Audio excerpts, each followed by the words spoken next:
தமிழ் திரையுலகில் பிரச்சனைகள் இல்லை என்று சொல்ல முடியாது என்றும், பெரிய நடிகராகவே இருந்தாலும் பெண்களை தவறாக பயன்படுத்தியவர்கள் யாராக இருந்தாலும் தண்டனை பெற்றுதான் ஆக வேண்டும் என்றும் தென்னிந்திய நடிகர் சங்க பொதுச் செயலாளர் விஷால் கூறியுள்ளார்.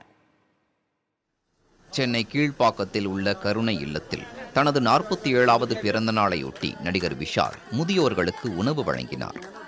தொடர்ந்து செய்தியாளர்களை சந்தித்த விஷால், தமிழ்நாட்டில் நடிகைகளுக்கு பாதுகாப்பான சூழல் உள்ளதாகவும், தயாரிப்பாளர்கள் உள்ளிட்ட பொறுப்பில் உள்ளவர்கள் பாதுகாப்பு அளிக்கின்றனர் எனவும் கூறினார்.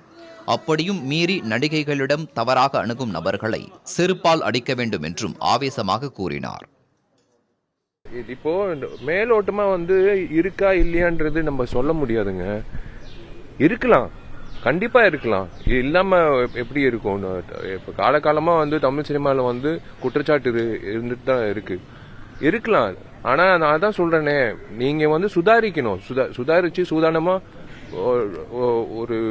ஒருத்த கூப்பிடுறான்னா அவனை செருப்பு கழட்டு அடிக்கணும். அதுதான் நான் சொல்றேன். அவனை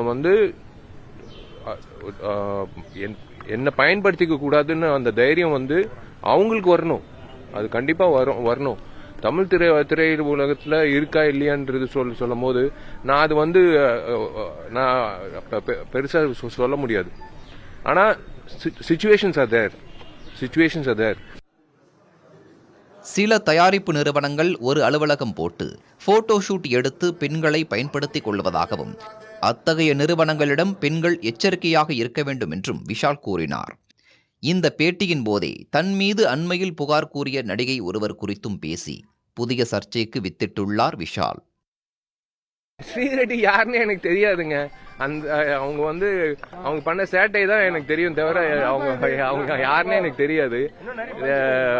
நீங்க அதான் சொல்றேனே, இவங்க இப்படி பண்ணாங்க, அவங்க அப்படி பண்ணாங்க அப்படின்னு சொல்லி இது ஒரு அது எப்படி ஒரு மாதிரி தவறான செயலா இருக்கு. ஈஸியா யார் மேல, என் மேல கூட யாரு வேணாலும் குற்றம் சாட்டலாம். பட் என்ன நடந்ததுன்னு உண்மை தெரியணும்ல. கரெக்டா அது உண்மை தெரியணும். இதற்கு தனது எக்ஸ் தள பக்கத்தில் நடிகை ஸ்ரீரெட்டி கடுமையான வார்த்தைகளால் எதிர்வினையாற்றி இருக்கிறார். பெண்களை பற்றி பேசும்போது மரியாதையாக பேச வேண்டும் என்று பதிவிட்டுள்ளார்.